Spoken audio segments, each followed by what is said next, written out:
30 Minutes with Ron.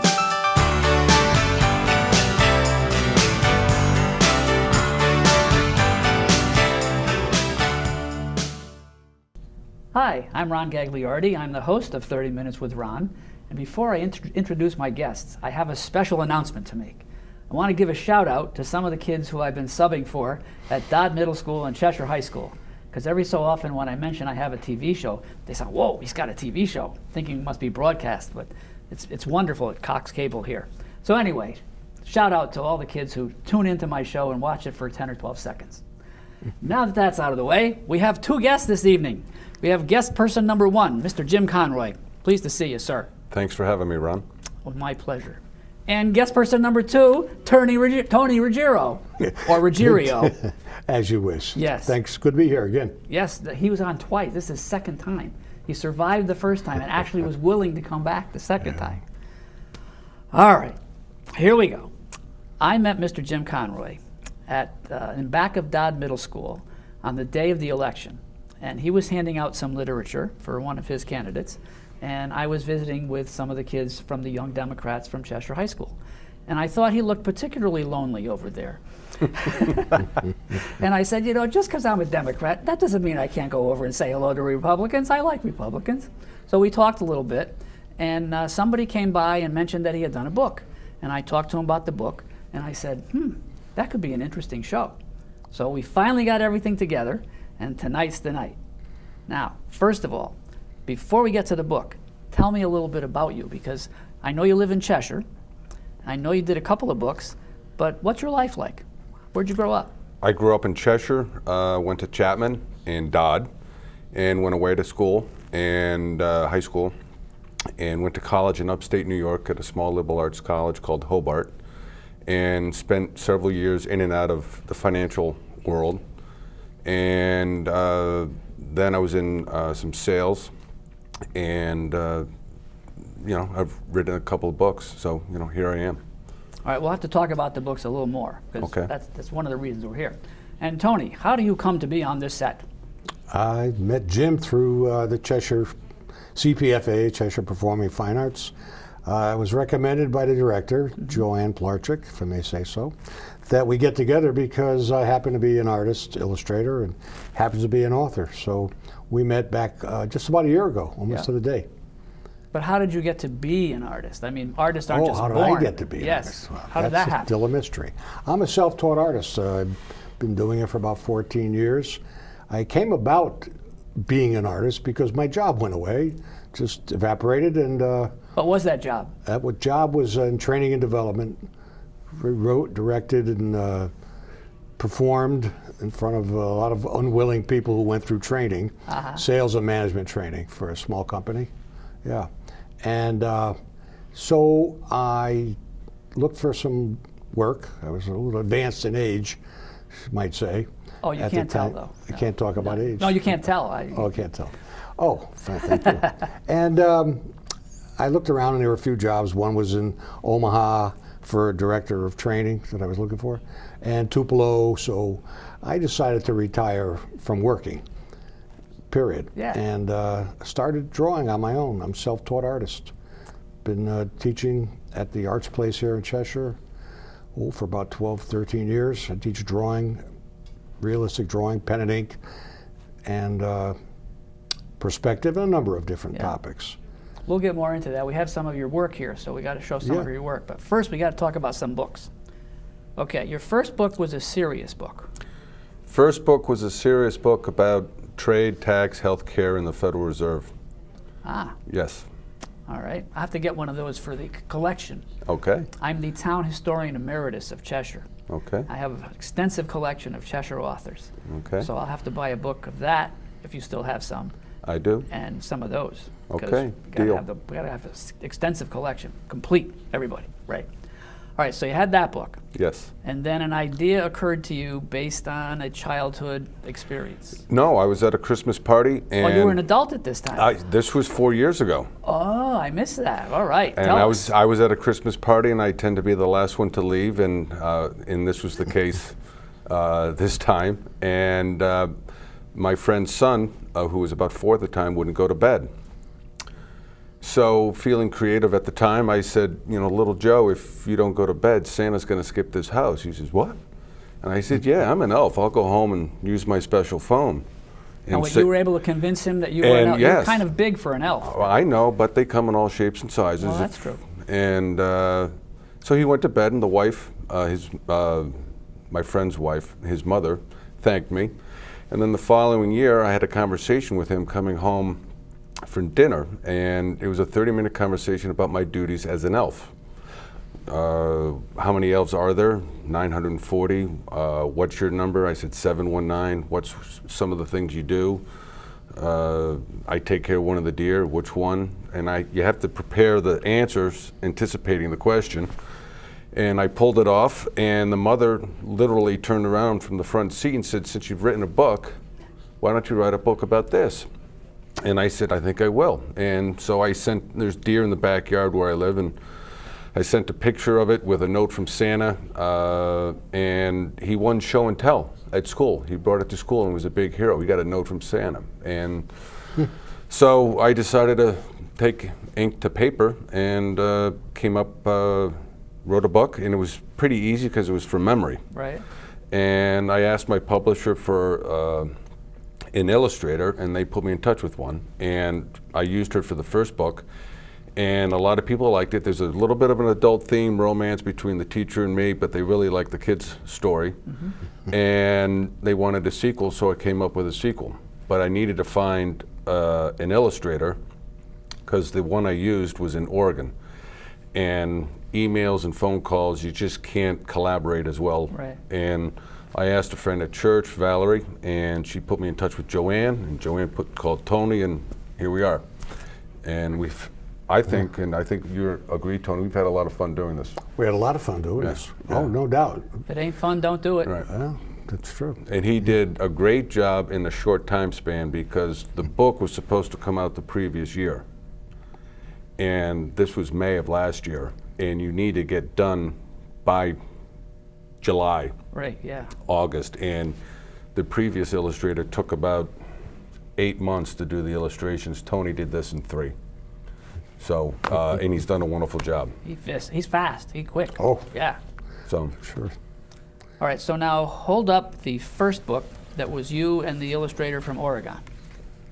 All right, title of it is Little Joe's Christmas. And it's basically the story that you just told us. correct. All right. And the second book, okay, now, Little Joe Meets Santa Claus. And hold it up still a little longer. And you have your name on the front there. And where does Tony's name come in? Where's Tony's name? Yeah, it is below mine. Oh, no. That was The author gets top billing. And the publisher has some decisions. Yeah. So yes, Yeah. sort of out of my hand. Yeah. And now the second book with this illustrator, you said it took shorter time. How did it come together? Let's ask Tony a little bit. We want him to talk a little bit. Yeah. What happened in the first meeting? Well, we just did a little, back and forth. The general questions: what's your time frame? What kind of experiences should I expect? What's the time? What is the? How often are we going to get together? I was trying to calculate time because I knew eventually we were going to be talking price, and just getting to know each other and a sense of what the book is about. Number one, and then I had to start noodling even at that point. How long is it going to take, and how much am I going to charge this guy? Right, yeah. So that was it. And the good news, I think, for Jim, more than me, was we live in Cheshire. I'm not in Oregon, and we met quite frequently. Yes. Quite frequently. Which helped. Because as an illustrator, not that you're asking me this, you're trying to create what's in his mind onto paper, and it's never easy. And I think we did pretty well. We pulled it off a little over 3 months. Did you know how many illustrations you wanted, which particular spots you wanted them? Yes. I have an idea of where I want an illustration and where to put it in the book, obviously. Yeah.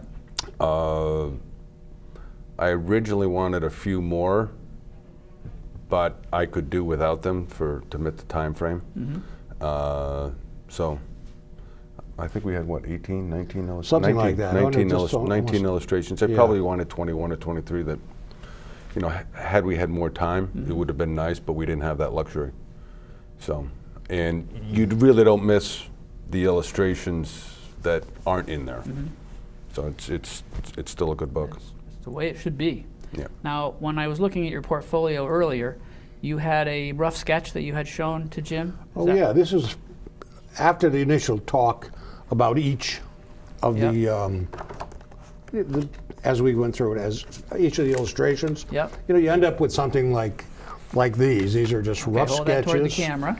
Just rough sketches that start the process, get it going, and it's approved, it's amended, changed, everything happens, and we end up with pretty close to thinking about the same thing, although there are changes after I get started.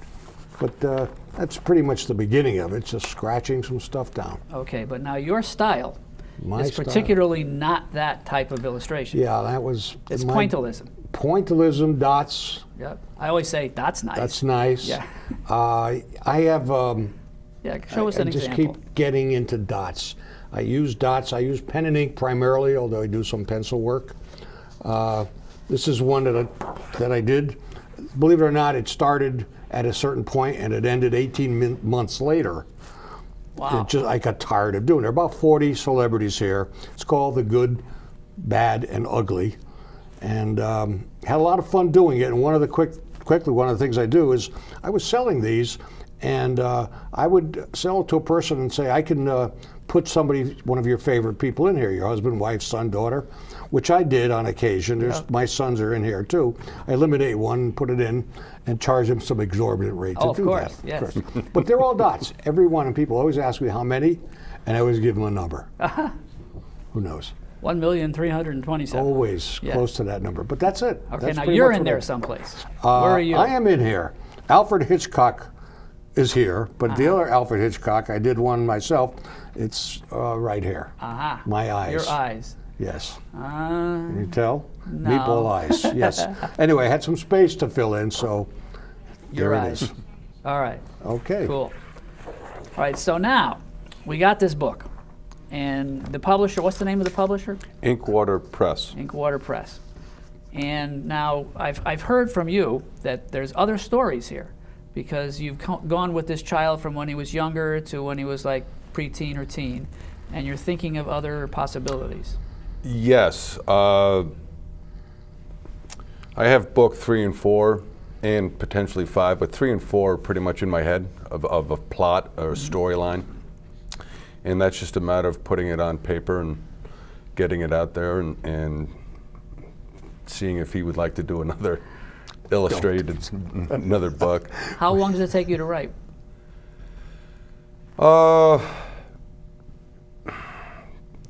It's going to be shorter the next time. I must add that my books are a little bit text heavy.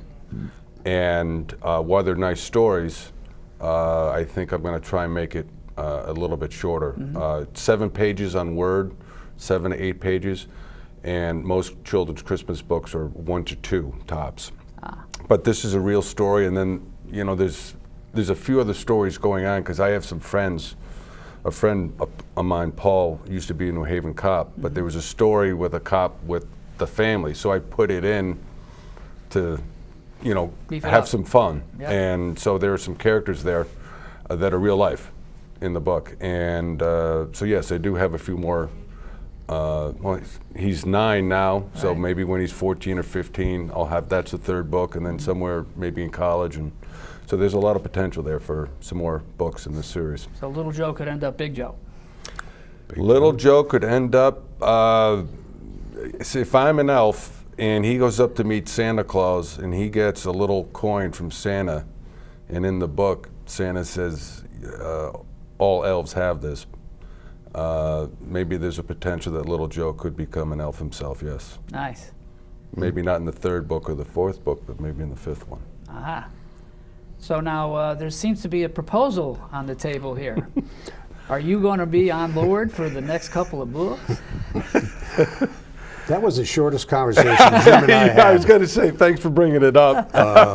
I needed about 6 months rest after this book to be able to even listen to the next one, about the next one. But if you got a contract, I will sign it right here. All right. However, Well, we Cool. did it with a handshake before, which was great. Yeah. Yeah. You know, so I will add one thing. Sure, go ahead. And I want to show a picture of the book about how good he is. That's a good idea. Because the first illustrator that I worked with was creative, and I could give her idea, a sentence or two she wanted of a scene. I want a house with a Christmas tree in the front yard. It wasn't too specific, but she would deliver me a Cape Cod house with a Christmas tree in the front yard. If it was on the different side, then I thought it didn't really matter. Yeah. And there's a lot of ideas in my head of what I want, but I had no picture for them. And what I learned about Tony, what Tony said to me a lot was, I see it, I do it. And so I was Googling pictures of doing this for the sled. But there was one picture that I wanted an aerial view that my first illustrator couldn't capture, unfortunately. But Tony, there was no picture of what I wanted. Okay. And Tony, he did such a good job with it. He nailed it. It was He's a man. It was exactly what I wanted, and but you probably won't pick it up on the camera, but it's an aerial view. Picture yourself in a plane 1,000 feet above the North Pole of Santa, and all the activities going on. It's got the toy shop, it's got the elves' quarters, it's got the airstrip for all the other elves to land, come and go. It's got a parking space, and of course it's got Santa's castle. Correct. So he did a terrific job with that, and there was no picture of that. Yep. I just said, Tony, this is sort of what I'm looking at. I tried to draw it, and what he produced was, so I was very happy with that. He's So, got the mind of an artist as In well that- as the hand of an artist. and I say this because it alludes to your question. That was since it was the most difficult one, it was going to be the last one that he did, Yeah, even though it's in the off. middle of the book. And I was so ecstatic. I said, hey, Tony, I got some other books. He said, can you do my next book? He says, hey, let's just settle. We just finished this. the ink wasn't dry. The ink yet. wasn't See how dry. this So one goes. that's why it was a short. We chuckle about it. So. All right. Were there any difficulties working together? A lot of difficulties. A lot of Oh, difficulties. working together? Oh, yeah. I don't think so. I really don't think so. We were just, we hit it off. Yeah. So you didn't know each other at all before No. this No, partnership? we didn't. No. I think Jim was very understanding of what I was trying to do, and I was understanding what he was trying to do. And it wasn't just getting the picture on paper; it was going through a lot of trials. He mentioned he did some research. He wanted the sled to look like something or other, and I couldn't visualize it, so he would send over some sketches or pictures. The Yale Library is somewhere in there, I'm sure. A number of different pictures, because I'm picture oriented. I draw what I see. I'm not one who draws out of the. I the literally mind. took a picture of Davenport College. I wanted that stone Gothic sort of look for the castle. Yeah. And he's, I don't have a picture, so I went, I was down there in New Haven anyway, so I drove by, took a picture and showed. He says, "Oh yeah, I know what that is," and so it worked out. I mean, we use them as references, Yeah. but that was a challenging part because it took time. 2 days here, 3 days here, Sure. wait a day, and time is going by. We had a pretty tight deadline. I don't think we ever raised our voice. And he says, I said, if you want to put in some stuff that you want to put in for a family member or whatever, a little remembrance or something, a place you went to school or something, by all means, put it in. I was very, because there's a few knickknacks I put in the first book of the father loved Michigan football, so I had the illustrator put on a Michigan sweater. Yep. I mean, it had to be, he needed something not? on him, Yeah. why not? So I did stuff like that. And, but no, I don't think, we never raised our voice. And we never had too many demands. That's we were a good very, partnership. Yeah, it was. Yeah. It is. Now, I have a question about something that's a minor theme in the book about bullying. How did that get in there? Well, as I said, the second book was a little bit harder because I had to be creative.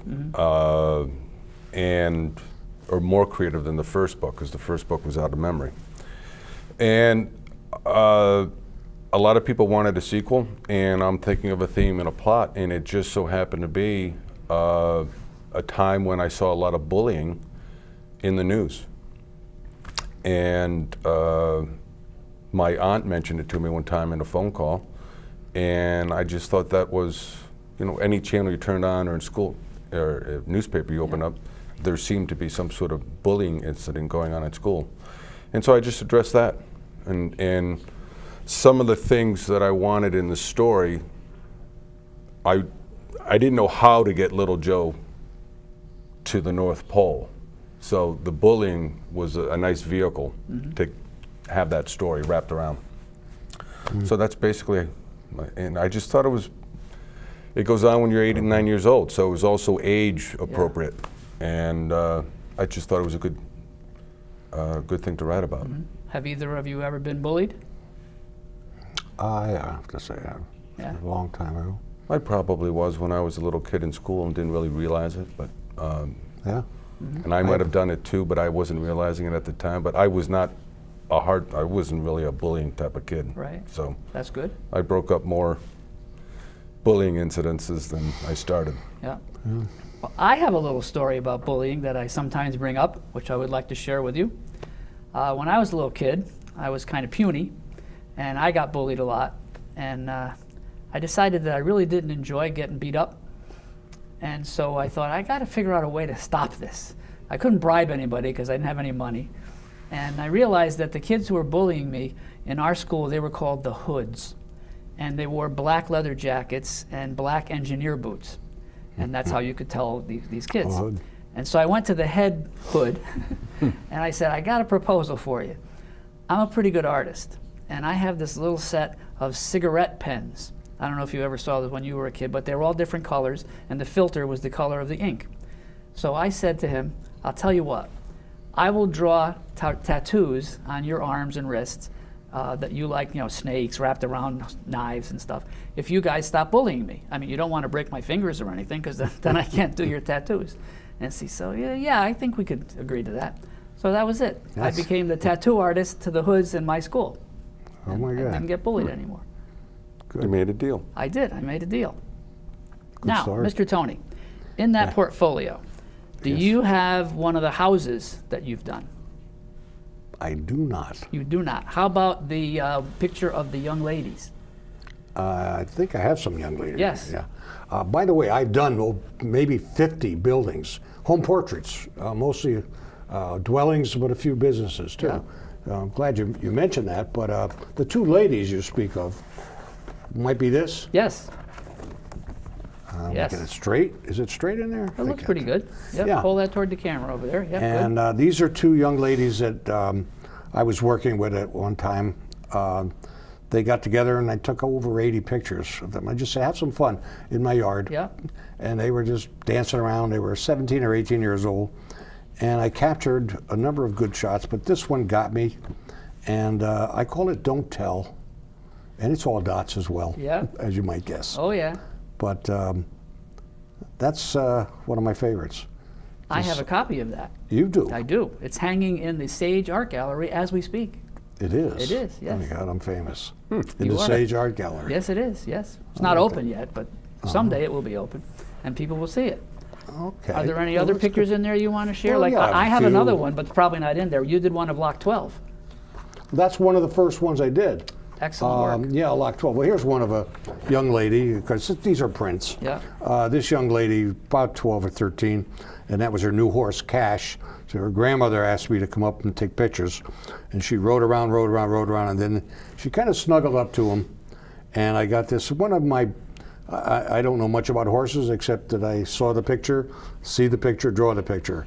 So there's a lot of anatomy in here in the horse.